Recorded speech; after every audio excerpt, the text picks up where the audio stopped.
तो आज सुबह की बड़ी खबर पश्चिम बंगाल से है, जहां पर चुनावी नतीजों के बाद से हिंसा, तोड़फोड़ और आगजनी थमने का नाम नहीं ले रही।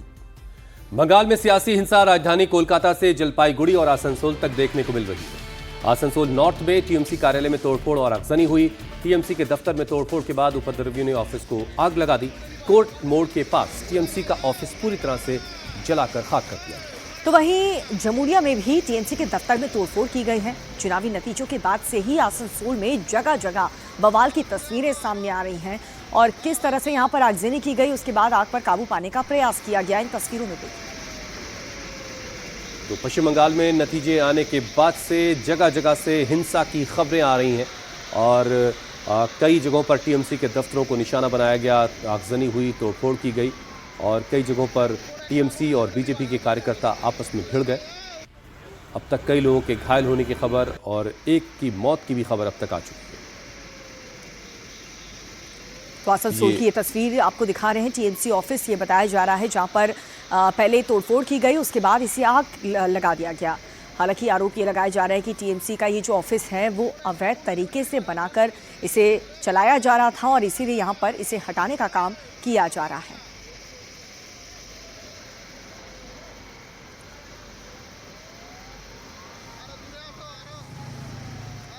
पश्चिम बंगाल में चुनावी नतीजों के बाद से बवाल का दौर लगातार जारी है। विजय जुलूस के दौरान टीएमसी और बीजेपी कार्यकर्ताओं की भिड़ंत हो गई और ये जानलेवा बन गई। मंगलवार को कोलकाता के न्यू टाउन में बीजेपी कार्यकर्ता को पीट कर मार दिया गया।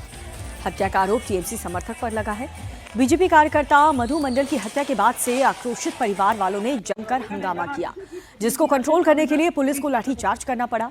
कोलकाता के राजार हाट न्यू टाउन सीट में बीजेपी कार्यकर्ता की हत्या कर दी गई थी। उधर कोलकाता के हॉग मार्केट में भारी बवाल हुआ। टीएमसी दफ्तर को बुलडोजर से ढा दिया गया। कोलकाता से सटे हावड़ा के जगत बल्लभपुर में भी टीएमसी कार्यालय में आगजनी की गई। टीएमसी नेता कल्याण बनर्जी ने वीडियो शेयर किया, बीजेपी समर्थकों पर आगजनी का आरोप लगाया। राजधानी कोलकाता में सियासी हिंसा हुई तो जलपाईगुड़ी, साउथ 24 परगना और आसनसोल में भी टीएमसी और बीजेपी के समर्थकों के बीच झड़प हुई। कई जगहों पर आगजनी भी हुई। तो ये 3 तस्वीरें आपको दिखा रहे हैं चुनावी नतीजे आने के बाद से किस तरह से पश्चिम बंगाल में लगातार बीते 2 दिनों से बवालबाजी हो रही है। अलग अलग इलाकों की तस्वीर आपको दिखा रहे हैं। कोलकाता की, हावड़ा की, जहां पर टीएमसी बीजेपी कार्यकर्ता आपस में भिड़ गए। झड़प इतनी ज्यादा हुई कि कई लोगों को इसमें चोट लगी है। साउथ 24 परगना, जहां पर आग की खबर भी देखने को मिली। जबरदस्त तरीके से तोड़फोड़ के बाद आगजनी वहां पर की गई है। टीएमसी ऑफिस में आग भी लगा दी गई है।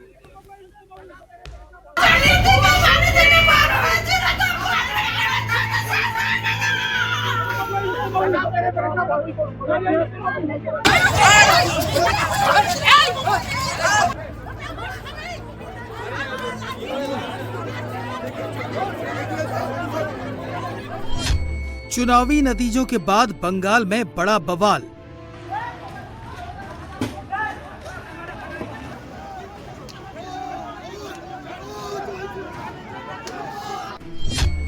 बीजेपी कार्यकर्ता का मर्डर, टीएमसी ऑफिस पर चला बुलडोजर।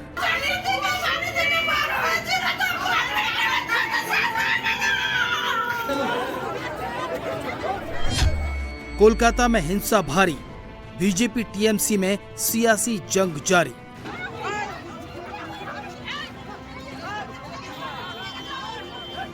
चुनावी नतीजे के बाद भड़की सियासी हिंसा की आग में जल रहे बंगाल की एक एक तस्वीर बंगाल की सियासत के रक्त चरित्र को दर्शा रही है। पश्चिम बंगाल में चुनाव के बाद जारी हिंसा का दौर जानलेवा हो गया है। कोलकाता के राजारहाट न्यू टाउन सीट में बीजेपी कार्यकर्ता की हत्या कर दी गई तो कोलकाता के हॉग मार्केट में भारी बवाल हुआ। यहां टीएमसी दफ्तर को बुलडोजर से ढहा दिया गया। वहीं कोलकाता से सटे हावड़ा के जगत बल्लभपुर में टीएमसी कार्यालय में आगजनी की गई। कोलकाता के राजारहाट न्यू टाउन सीट से नवनिर्वाचित विधायक पीयूष कनोडिया से लिपट कर रोता बीजेपी वर्कर मधु मंडल का परिवार सियासी हिंसा के शिकार हुए अपने बेटे के लिए न्याय की मांग कर रहा है।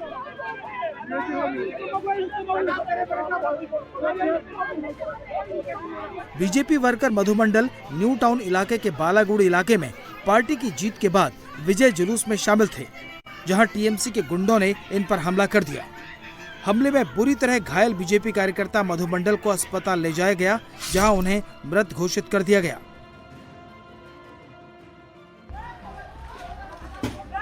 बीजेपी वर्कर की मौत की खबर मिलते ही इलाके में भारी तनाव फैल गया।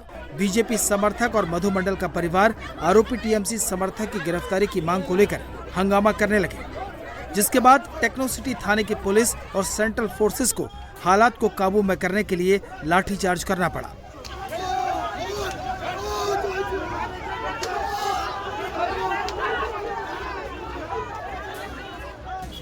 बीजेपी कार्यकर्ता की हत्या के आरोपियों की गिरफ्तारी को लेकर अब भी तनाव है। बहुत दुखजनक घटना है। आज ही मैंने विधायक का पद संभाला है और 4 घंटा भी नहीं कटा, मुझे आके मेरे ही भाई के गले में माला देना पड़ रहा है। जिसने इस काम को अंजाम दिया है, मैंने पुलिस से कहा है उसको 1 सेकंड के लिए भी छोड़ा नहीं जाए और इलाका के सब भाई बहन लोग को बोला है, हम लोग तृणमूल का कल्चर नहीं रखते, हम भारतीय जनता पार्टी के कर्मी हैं, सेवक हैं, हम इलाका शांत रखेंगे। और सब ने मेरे बात पे हाँ कहा है, इलाका शांत रहेगा और जिसने इस घटना को घटाया है वो जेल में रहेगा। न्यू टाउन में बीजेपी के वर्कर के मर्डर पर बवाल हुआ तो कोलकाता के धर्मतला में टीएमसी के ऑफिस को बुलडोजर से गिरा दिया गया। ये घटना कोलकाता के धर्मतला इलाके के हॉग मार्केट में हुई। टीएमसी ने बीजेपी पर पार्टी ऑफिस को बुलडोजर से गिराने का आरोप लगाया है। हालांकि बीजेपी की तरफ से कोई रिएक्शन नहीं आया। लोकल सोर्स बता रहे हैं कि टीएमसी का दफ्तर गैर कानूनी तरीके से जमीन कब्जा करके बनाया गया था। बीजेपी के बंगाल विजय के बाद कोलकाता में बुलडोजर चला तो टीएमसी ने एक्स पोस्ट के जरिए बीजेपी पर पलटवार किया। टीएमसी ने वीडियो शेयर करते हुए लिखा, चुनाव से पहले भय आउट भरोसा इन और चुनाव जीतते ही भरोसा आउट बुलडोजर इन कर दिया गया है। इधर धर्मतला में बुलडोजर गरजा तो हावड़ा के जगत बल्लभपुर में टीएमसी के कार्यालय को आग के हवाले कर दिया गया। धू-धू कर जलते टीएमसी दफ्तर का ये वीडियो टीएमसी नेता कल्याण बनर्जी ने शेयर किया है और बीजेपी समर्थकों पर आगजनी का आरोप लगाया है। तो बंगाल में जगह जगह टीएमसी और बीजेपी के बीच सियासी हिंसा की तस्वीरें सामने आ रही है। जलपाईगुड़ी में टीएमसी नेता का एक वीडियो वायरल हो रहा है, जिसमें टीएमसी नेता हाथ में तलवार लेकर समर्थकों के साथ चल रहे हैं। जलपाईगुड़ी में नतीजे के बाद से बीजेपी के बाइक जुलूस में जय श्री राम के नारे लगाए जाने को लेकर ये झड़प हो गई। कई बीजेपी कार्यकर्ता जख्मी हुए। साउथ 24 परगना में टीएमसी के ऑब्जर्वर जहांगीर खान के पार्टी ऑफिस में तोड़फोड़ की गई, आग लगा दी गई। बंगाल के बीरभूम में भी सियासी हिंसा हुई है।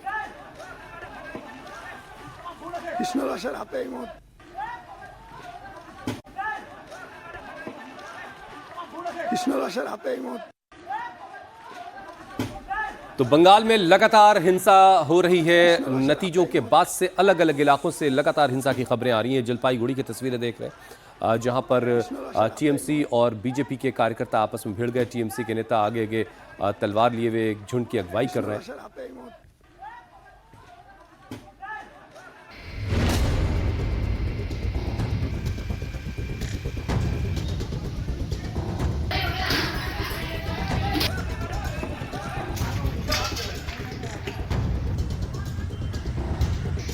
आसनसोल नॉर्थ में टीएमसी कार्यालय में तोड़फोड़ और आगजनी की गई। यहां कोर्ट मोड़ के पास टीएमसी के पार्टी कार्यालय में तोड़फोड़ को लेकर इलाके में तनाव है।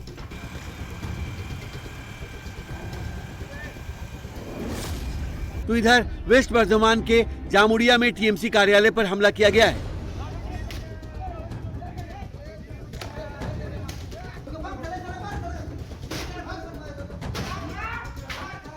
यहां रूटीबाटी इलाके में टीएमसी कार्यालय पर कुछ उपद्रवियों ने हमला कर तोड़फोड़ और आगजनी की। हालांकि पुलिस पहुंचते ही आगजनी कर रहे आरोपी फरार हो गए।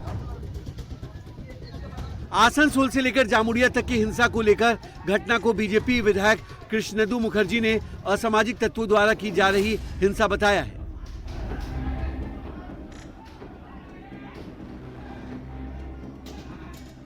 অত্যুৎসাহী মানুষের মধ্যে কিছু দুষ্কৃতী ঢুকে বিভিন্ন জায়গায়, যাদের সঙ্গে ভারতীয় জনতা পার্টির কোনো যোগাযোগ নেই, বিভিন্ন জায়গায় ঢুকে এইরকম পার্টি অফিস ভাঙচুর, পার্টি অফিস দখল, এইসব জিনিস করছে।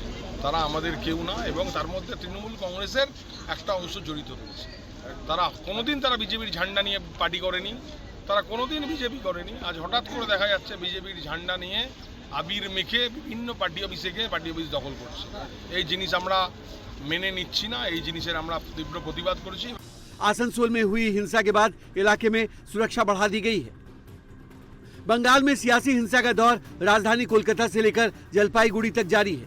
इस बीच जलपाईगुड़ी से टीएमसी नेता का एक वीडियो सामने आया है। वायरल वीडियो में टीएमसी नेता हाथ में तलवार लेकर समर्थकों के साथ चले जा रहे हैं। जलपाईगुड़ी में नतीजे के बाद हुई हिंसा में कई बीजेपी वर्कर घायल हुए हैं। मंगलवार को जलपाईगुड़ी के बारोपाटिया में बीजेपी कार्यकर्ता मोटरसाइकिल से बोदागंज के भ्रमरी देवी मंदिर में पूजा करने जा रहे थे। इसी दौरान तृणमूल के एससी और ओबीसी सेल के चेयरमैन कृष्ण दास के घर के सामने बीजेपी कार्यकर्ताओं ने जय श्री राम के नारे लगाए। आरोप है कि इसके तुरंत बाद कृष्ण और उनके समर्थकों ने मोटरसाइकिल जुलूस पर हमला कर दिया। धारदार हथियारों से किए गए हमले में कई बीजेपी वर्कर्स को चोट आई है। बीजेपी कार्यकर्ताओं पर गोलियां चलाने का भी आरोप है। घटना के बाद केंद्रीय बलों ने हालात को संभाला। জলপাইগুড়ি কনস্টিটুয়েন্সির যিনি তৃণমূল প্রার্থী ছিলেন তিনি এবং তার লোকজনরা মিলে আমাদের কার্যকর্তাদের উপরে হামলা চালিয়েছে এবং খুব ভয়ঙ্করভাবে আহত দু একজন আশঙ্কাজনক অবস্থায় ভর্তি আছে। কারো কারো গাল পুরো ফেটে গেছে, বুকে কুপড়ি দিয়ে আঘাত করা হয়েছে এবং 2 রাউন্ড গুলিও চালানো করা হয়েছে। মানে ইনফ্যাক্ট যদি বলি অ্যাটেম্প টু মার্ডার, এই রকম ভাবে এদের উপর আক্রমণ করা হয়েছে। অবিলম্বে ওই তৃণমূল কংগ্রেস সমর্থিত প্রার্থীকে অ্যারেস্ট করতে হবে। বিভিন্ন ক্লাব দখল, বিভিন্ন স্কুল দখল, বিভিন্ন অঞ্চল দখল, বিভিন্ন বাড়ি দখল, দোকান ভাঙচুর, এবং কি আমার বাড়িতে সেই 11:15টার দিকে আমার বাড়িতে প্রায় 1 থেকে 1,500 লোক সেখানে ঢুকে সেখানে আমি প্রতিরোধ করি। আমার আত্মরক্ষা করার অধিকার আমার সংবিধান দেয়। हिंसा का दौर साउथ 24 परगना में भी देखा गया। वहां बजबज विधानसभा के टीएमसी के ऑब्जर्वर जहांगीर खान के पार्टी ऑफिस में तोड़फोड़ की गई और आग लगा दी गई। आग पर काबू पाने के लिए फायर फाइटर को बुलाना पड़ा, तो इलाके में तनाव को देखते हुए सेंट्रल फोर्स और पुलिस तैनात कर दी गई है। साउथ 24 परगना के महेश तला में भी टीएमसी के ऑफिस में तोड़फोड़ और आगजनी की गई। टीएमसी की तरफ से तोड़फोड़ और आगजनी का आरोप बीजेपी समर्थकों पर लगाया गया है। इधर बीरभूम जिले के नानूर इलाके में अबीर शेख नाम के एक व्यक्ति की धारदार हथियार से हत्या कर दी गई। तृणमूल कांग्रेस के लोकल लीडर ने दावा किया है कि मृतक तृणमूल का सक्रिय कार्यकर्ता था। पश्चिम बंगाल में हिंसा से जुड़ी बड़ी खबर आ रही है। संदेश खाली में पुलिस टीम पर फायरिंग हुई है। बामनगिरी इलाके में पुलिस और सीएपीएफ पर फायरिंग की खबर है। एक महिला अधिकारी समेत 3 लोग जख्मी हुए हैं। तो ये शुरुआती तस्वीरें भी आ गई हैं संदेश खाली से, जहां पर एक पुलिस की टीम पर हमला हुआ है, फायरिंग की गई है, जिसमें एक महिला अधिकारी समेत 3 लोग जख्मी हुए हैं। और इस बीच चुनाव के बाद जारी हिंसा पर बंगाल बीजेपी के अध्यक्ष ने कड़ी प्रतिक्रिया जताई है। शमिक ने कहा है कि टीएमसी की अंदरूनी लड़ाई की वजह से उनके दफ्तरों पर हमले हो रहे हैं। बंगाल बीजेपी के चीफ ने यह भी कहा कि कुछ बीजेपी वर्कर्स में भी गुस्सा है, लेकिन हिंसा बर्दाश्त नहीं की जाएगी। शमिक भट्टाचार्य ने साफ कर दिया है कि अगर बीजेपी का कोई भी कार्यकर्ता हिंसा करेगा तो उसे पार्टी से निकाल दिया जाएगा। बहुत जगह तृणमूल की जो अंदरूनी रंजिश था, पैसों लेकर जो आपस में मुठभेड़ था, वो ही कुछ लोग तृणमूल का झंडा छोड़ के बीजेपी का झंडा लेकर के तृणमूल के ऊपर आक्रमण कर रहे हैं, उसका पार्टी ऑफिस दखल कर रहे हैं। कार्यकर्ता के अंदर थोड़ा रिएक्शन है, आक्रोश है, लेकिन वो आक्रोश को हम लोग पनपने नहीं देंगे, हम बंद करेंगे। और उसका साथ साथ प्रशासन को, चीफ सेक्रेटरी को बोल दिया हम लोग, जैसे जिस भी जगह हिंसा हो, चाहे वो किसी फैक्ट्री गेट हो, चाहे किसी ऑटो टोटो का स्टैंड हो, कड़े से कड़े कार्रवाई दीजिए। They must take a stringent action against them. इस पे हम लोग किसी भी को बख्शा नहीं जाएगा। अगर वो भाजपा का हो, हम पार्टी से निकाल देंगे उसको। नहीं, अगर ऐसा नहीं, ये जंगल का नीति तो हम लोग हमारा समाज में लागू नहीं कर सकते। तो बंगाल में चुनाव के बाद से हिंसा को लेकर के चुनाव आयोग काफी ज्यादा सख्त है। Chief election commissioner Gyanesh Kumar ने मुख्य सचिव, डीजीपी और सेंट्रल फोर्सेस को हिंसा के खिलाफ जीरो टॉलरेंस रुख अपनाने का निर्देश दिया है। आयोग ने राज्य में चुनाव के बाद होने वाली किसी भी तरह की हिंसा के लिए जीरो टॉलरेंस की नीति अपनाने के लिए कहा। आयोग ने कहा है कि शांति भंग करने पर किसी भी की को बख्शा ना जाए और सख्ती से निपटा जाए। चुनाव आयोग ने सभी अधिकारियों को चुनाव के बाद हिंसा के खिलाफ निर्णायक कार्रवाई करने के लिए कहा है। आयोग ने साफ किया कि कितना भी कोई बड़ा आदमी क्यों ना हो, हिंसा में शामिल किसी को भी बख्शा ना जाए, कोई नरमी ना बरती जाए। आयोग ने राज्य प्रशासन और केंद्रीय सुरक्षा बलों को ही हाई अलर्ट पर रहने के लिए कहा है। कहा गया है कि किसी भी हिंसा की खबर मिलने पर फौरन कार्रवाई की जाए।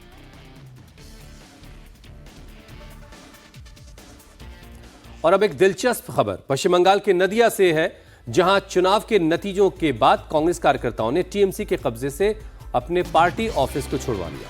सोशल मीडिया पर एक वीडियो वायरल हो रहा है जिसमें दावा किया जा रहा है कि चुनाव के बाद कांग्रेस कार्यकर्ताओं ने टीएमसी के कब्जे से अपने पार्टी ऑफिस को वापस छुड़वा लिया है।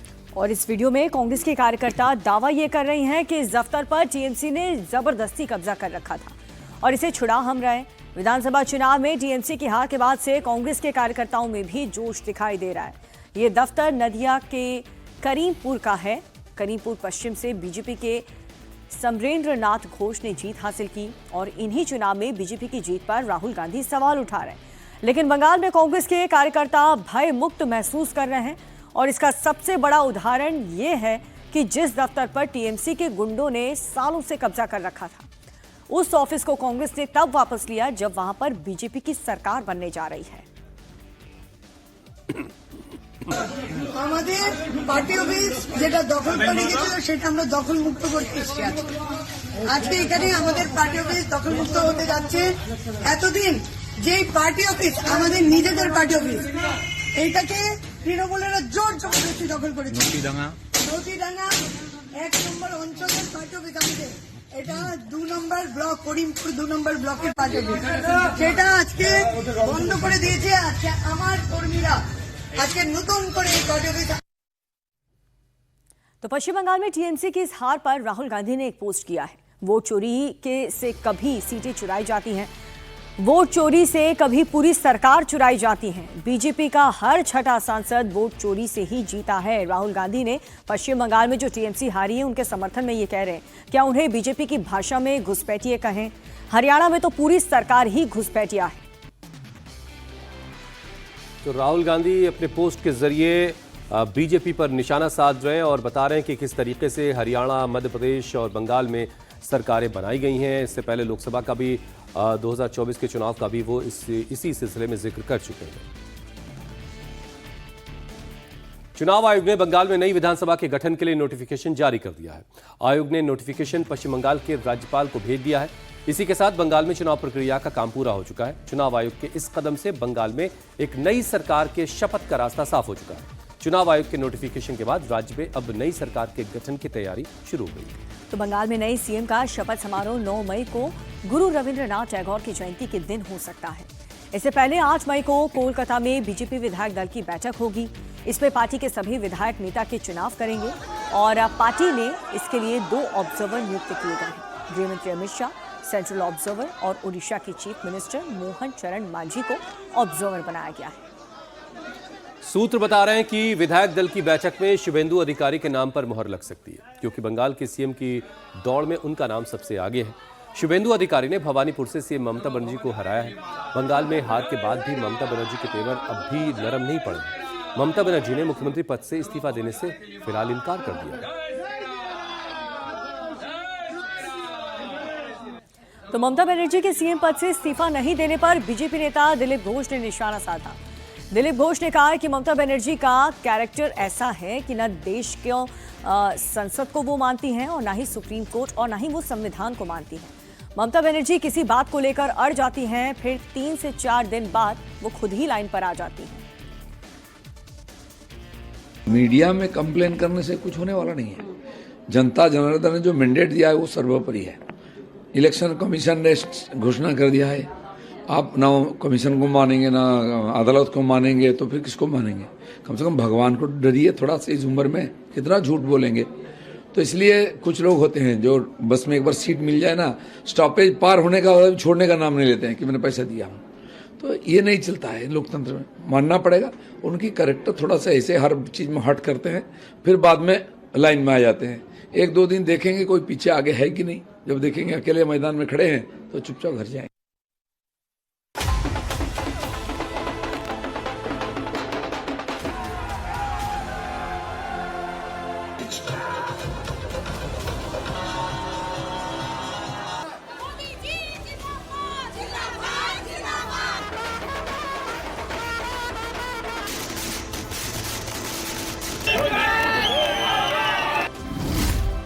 बंगाल में नए सीएम के नाम का काउंटडाउन।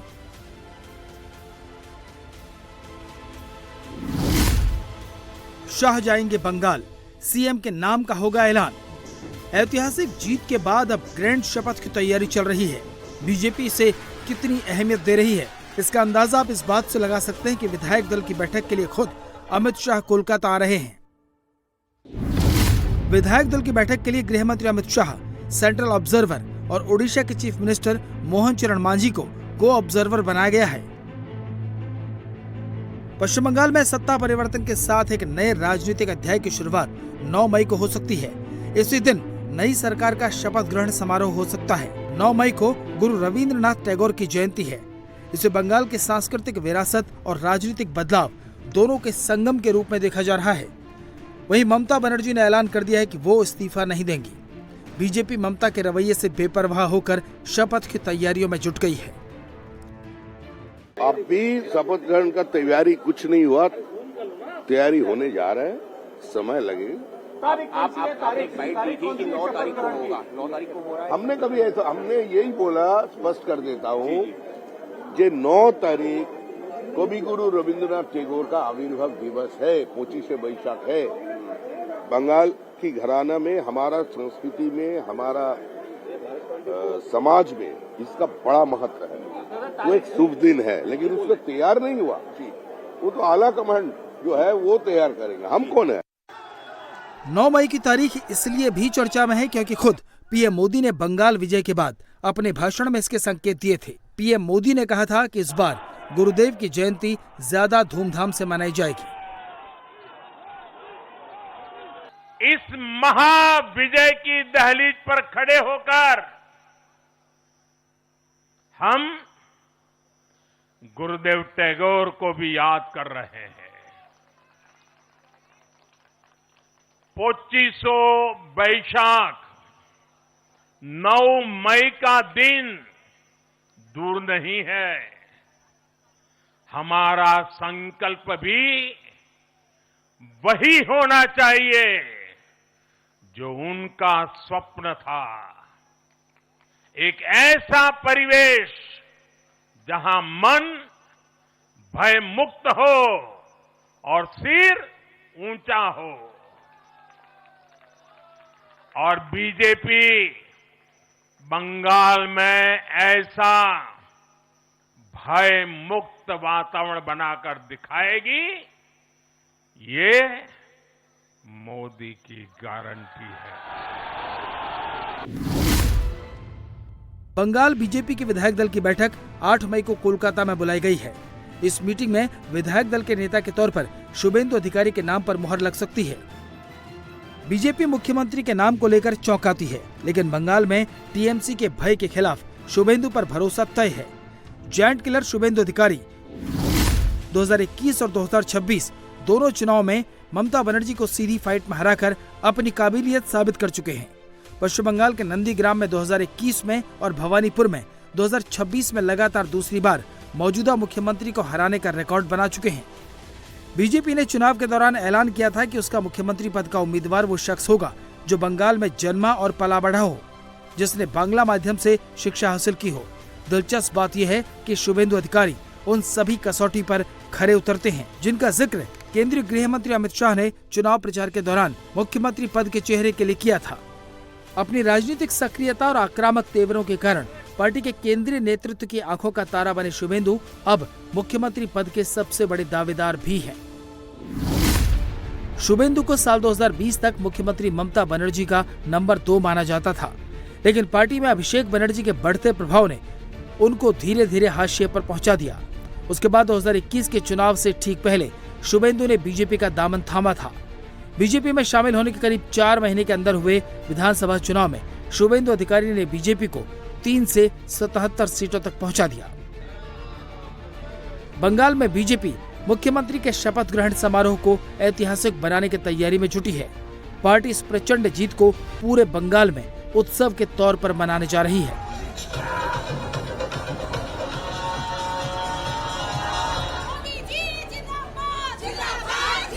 खुशी की बात यह है कि श्यामा प्रसाद मुखर्जी जी ने भारतीय जनसंघ की स्थापना की थी, भारतीय जनता पार्टी की स्थापना की थी।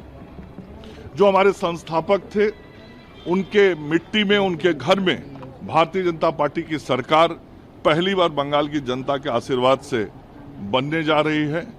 पश्चिम बंगाल अब विकास के एक नए रास्ते पे आगे बढ़ेगी।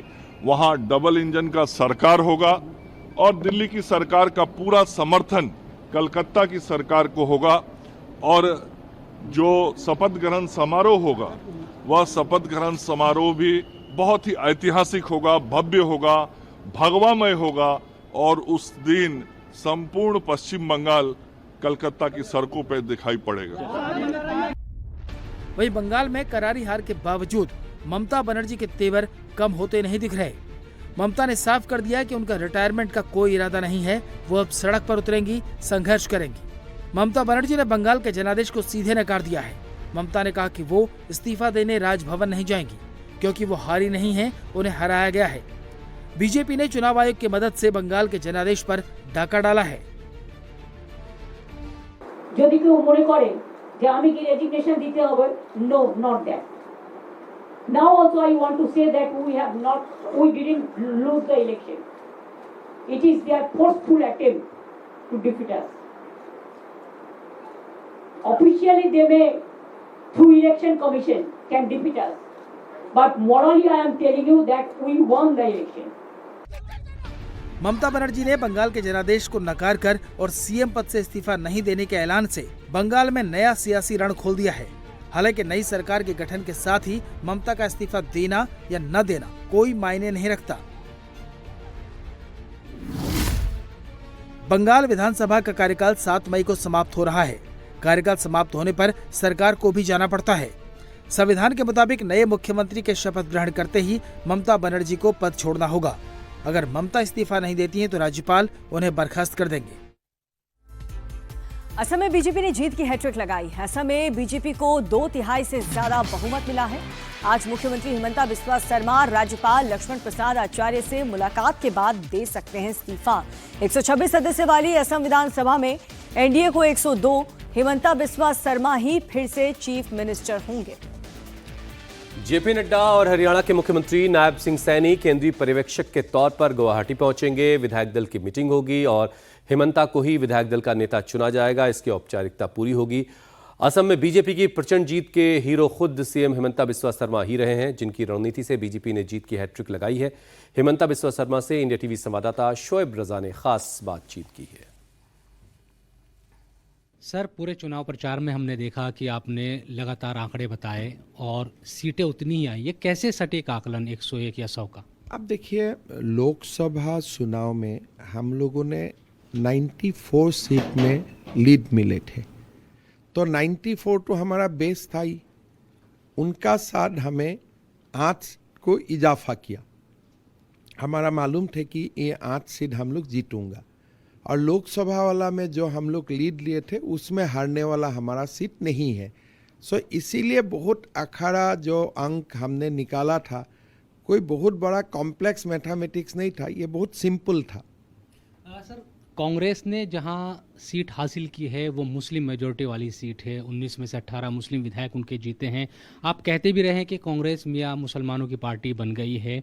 इस जीत को आपकी तो जीत हुई है, वो जो 19 विधायक जीते उनमें से एक ही हिंदू है, उनको आप कैसे देखते हैं, क्या और चीज़ों को लेकर? हमेशा से 2016 से ही कांग्रेस एक प्रकार से बांग्लादेश से आए हुए मुसलमानों का पार्टी बन चुके थे, लेकिन वो समय डिलिमिटेशन नहीं था, तो मुसलमान सीट से ही, बांग्लादेशी मुसलमान बहुल सीट से ही शेड्यूल ट्राइब का कुछ हिंदू शहरा जीतते थे। इस बार डिलिमिटेशन का बाद रिजर्वेशन का फॉर्मूला चेंज हुए, रिजर्वेशन हट गया और वो सीटों में बांग्लादेशी मुसलमान जो एक कम्युनिटी है उनसे विधायक जीत के आया। लेकिन असम में कांग्रेस का आइडेंटिटी ही मोर और लेस एक बांग्लादेश से आए हुए मुसलमान लोगों का एक पार्टी है। ऐसा ही आइडेंटिटी वो लोग 2016 से बना के रखा है। लेकिन सवाल यह है कि 35 के करीब % यहाँ मुसलमान हैं और आप लगातार प्रचार में कहते रहे कि मियाँ मुसलमानों का वोट तो हमें चाहिए ही नहीं। क्या ये असम की ही राजनीति में आप एक रणनीति है बीजेपी की या देश भर में? देखिए, देश भर में 35% मुसलमान हो सकता है, लेकिन बांग्लादेश से आए हुए मुसलमान नहीं है।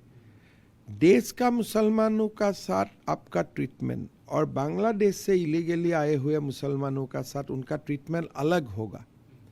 तो इसीलिए असम का जो केस है, अब बंगाल में उसका रेप्लिकेशन मिलेगा और शायद शुभेंदु अधिकारी का स्पीच और मेरा स्पीच में अब बहुत डिफरेंस नहीं दिखेगा, लेकिन once you cross Bengal boundary situation अलग हो जाते हैं। क्या उनको डरना चाहिए, क्योंकि आप चुनाव से पहले भी आपकी कार्रवाई हो रही थी? डरने का बात नहीं है। हम लोग का 3 सारे एजेंडा है कि आपने पॉलीगेमी बंद करो, बाल विवाह को बंद करो, भारत माता की जय बोलना शुरू करो। हम कोई 1 करोड़ लोगों का साथ झगड़ा करना नहीं चाहता हूँ, हम उनको पे एक प्रकार से एनकरेज करना चाहता हूँ कि आप भी भारत माता का जय में लग जाइए। राहुल गांधी कह रहे हैं कि डिलिमिटेशन की वजह से 22 सीटों पे सिमट गए मुसलमान और आप लोग जीत गए। मतलब उनका मन में और कितना सीट देना था मुसलमानों का? वो लोग तो खुश है मुसलमान लोग कि हमें 22 सीट मिले। और असम में मान ही रहे, कह रहे चोरी की है वोट केरला में क्या हुआ? अगर वो बोलते हैं हम लोग चोरी किया बंगाल और असम में, तो मैं बोलूंगा आप केरला में चोरी किया। ममता बनर्जी कह रही है हम इस्तीफा नहीं देंगे, डिसमिस कर देगा सब गवर्नर। ये थोड़े हो सकता है, वो इस्तीफा नहीं देगा। गवर्नर साहब विल मेक ए ऑर्डर कि I hear bye dismiss Mamata Banerjee. क्या आखिरी सवाल है आपसे, आपने जवाब कल से दे ही रहे हैं पवन खेड़ा को लेकर, ये चैप्टर अब क्लोज हो जाएगा? नहीं, ये चैप्टर क्लोज नहीं होगा, बिकॉज हमें देखना है कि ये डॉक्यूमेंट्स कहाँ से आए थे, क्यों लाए थे। नहीं तो बार बार चुनाव का पहले, मान लीजिए आगे यूपी में चुनाव है, अगर जोगी जी का खिलाफ ऐसा ही कागज लेके आते हैं, कांग्रेस का ये जो टूल किट है इसको हमें देखना है कि ये पवन खेड़ा तक ही सीमित है कि ये साजिश गहरा थे। और आज की सबसे बड़ी खबर, पंजाब में बीती रात 3 घंटे के अंदर 2 धमाके हुए। ये दोनों धमाके सुरक्षा बलों के हाई सिक्योरिटी जोन में हुए हैं। अब तक की जांच में जालंधर और अमृतसर दोनों ही जगहों पर धमाकों में आईईडी एक्सप्लोजिव डिवाइस के इस्तेमाल की बात कही जा रही है। पहला धमाका जालंधर में बीएसएफ हेडक्वार्टर के बाहर हुआ, जबकि दूसरा धमाका अमृतसर में आर्मी कैंप के पास हुआ। और पहले रात 8:15 जालंधर में एक डिलीवरी बॉय की स्कूटी में धमाका होता है और ये स्कूटी बीएसएफ हेडक्वार्टर के बाहर खड़ी थी। अचानक से धमाके के साथ स्कूटी में आग लग गई। सीसीटीवी फुटेज में ये दिख रहा है कि जिस वक्त ये धमाका हुआ उस वक्त एक शख्स स्कूटी के पास से भाग रहा है और इस धमाके से बीएसएफ के हेडक्वार्टर कैंपस की दीवार को नुकसान पहुंचा। अभी इस धमाके की जांच चल रही थी कि जालंधर से करीब 100 किलोमीटर दूर अमृतसर में भारत पाकिस्तान बॉर्डर इलाके में आर्मी कैंप के पास एक और धमाका हुआ। जिस जगह पर धमाका हुआ वो अटारी रोड पर आर्मी और बीएसएफ दोनों के कैंप के आमने सामने है। इन दोनों धमाकों का कोई कनेक्शन है आपस में या नहीं, अभी पुलिस इस मामले की जांच कर रही है, लेकिन दोनों धमाकों की जांच की जा रही है और बहुत जल्द नतीजे सामने आने की बात भी की जा रही है। ये तो तस्वीरें आपको दिखा रहे हैं और जांच करके ये पता लगाने की कोशिश की जा रही कि क्या इन दोनों ही धमाकों का आपस में कोई कनेक्शन है। बड़ी खबर, जालंधर में बीएसएफ पंजाब फ्रंटियर हेडक्वार्टर के बाहर हुए धमाके की जिम्मेदारी खालिस्तानी संगठन ने ली है, खालिस्तान लिबरेशन आर्मी ने ली। इस संगठन ने एक पोस्ट शेयर करके धमाके की जिम्मेदारी ली है, हालांकि पुलिस इसकी पुष्टि नहीं कर रही। इस पोस्ट में लिखा गया है कि डीआईजी संदीप गोयल और उनका परिवार टारगेट पर है। इतना खून बहाएंगे कि सब कुछ लाल दिखाई देगा। यह हमला ऑपरेशन नवा सवेरा का हिस्सा है। पोस्ट में लिखा गया कि धमाके का वीडियो जल्द जारी किया जाएगा। तो देखिए, पहला धमाका जालंधर में रात 8:15 पर एक स्कूटी में होता है और ये स्कूटी बीएसएफ हेडक्वार्टर के बाहर ही खड़ी थी। जिस स्कूटी में धमाका हुआ वो गढ़ा इलाके में रहने वाले गुरप्रीत सिंह की है। ये शख्स डिलीवरी बॉय का काम करता है। मंगलवार शाम को वो बीएसएफ हेडक्वार्टर के अंदर पार्सल देने आया, लेकिन हेलमेट न होने के कारण उसे अंदर नहीं जाने दिया गया, जिसके बाद उसने बीएसएफ हेडक्वार्टर से करीब 50 फीट दूर स्कूटी खड़ी की और अंदर चला गया। और इसी दौरान बाहर स्कूटी में धमाका हो गया। गनीमत यह है, राहत की बात यह है कि इस धमाके में न किसी कोई हताहत हुआ है, न कोई जख्मी हुआ है। लेकिन शुरुआती जांच में आईईडी एक्सप्लोजिव के इस्तेमाल की बात की जा रही है। पंजाब बीएसएफ फ्रंटियर हेडक्वार्टर के सामने आईईडी ब्लास्ट होता है और जिससे पूरा तंत्र है वो हिल जाता है। इस वक्त मैं बीएसएफ हेडक्वार्टर पंजाब फ्रंटियर के बिल्कुल सामने खड़ा हूं और ये गेट है मेन गेट, और उसके साथ ही आप तस्वीर देखेंगे तो ये आप तस्वीर देख रहे हैं तो यहाँ पर एक ब्लास्ट होता है जिससे इस स्कूटर के परखच्चे उड़ जाते हैं और ये कि पूरे का पूरी जो वारदात थी वो एक सीसीटीवी कैमरे में कैद हो जाती है। जब ये ब्लास्ट होता है तो धुएं का गुबार उठता है और ये जो उसके पार्ट्स हैं वो इधर उधर बिखरते हुए दिखाई देते हैं। हालांकि सीधे तौर पर जो ये स्कूटर का जो मालिक था, गुरप्रीत नाम है इसका, वो डिलीवरी बॉय है, उसके इन्वॉल्वमेंट जो है वो सामने नहीं आई है अभी तक। ये बताया जा रहा है कि एक संदिग्ध जो है वो यहाँ से जाते हुए दिखा है, वो कुछ पैकेट फेंकता है और जैसे ही वो पैकेट फेंकता है कुछ देर बाद ब्लास्ट हो जाता है और इस स्कूटर का जो है परखच्चे जो है वो उड़ जाते हैं। जहां जहां कैमरे की नजर जाएगी दिन के विजुअल्स हैं और आप देखेंगे कि हर जगह ये स्कूटर जो है पूरी तरह से टूटा हुआ दिखाई देगा उसका। और जालंधर के बाद अमृतसर में भी धमाका हुआ है। अमृतसर में भारत पाकिस्तान सीमा के नजदीक खासा इलाके में आर्मी कैंप के बाहर मंगलवार की रात 10:50 पर जोरदार ब्लास्ट होता है। पुलिस के मुताबिक शुरुआती जांच में यह पता चला कि बाइक पर सवार 2 नकाबपोशों ने विस्फोटक को हवा में उछालते हुए आर्मी कैंप की तरफ फेंका और ये विस्फोटक जब दीवार से टकराया तो जोरदार धमाका हुआ। धमाके से आर्मी कैंप की चारदीवारी को कवर करके एक टीन शेड लगाया गया था वो ढह गया और दीवार को भी नुकसान हुआ है। पंजाब के अमृतसर में खासा कस्बे में आर्मी कैंप के धमाके के लिए आईईडी के इस्तेमाल की आशंका के बाद ऑपरेशन तेज कर दिया गया। आर्मी ने अपनी खास टीम को मौके पर उतार दिया है। पंजाब पुलिस की फॉरेंसिक टीमों के साथ भारतीय सेना का बम निरोधक दस्ता और खास एक्सपर्ट्स की टीम पूरे इलाके का मुआयना कर रही है।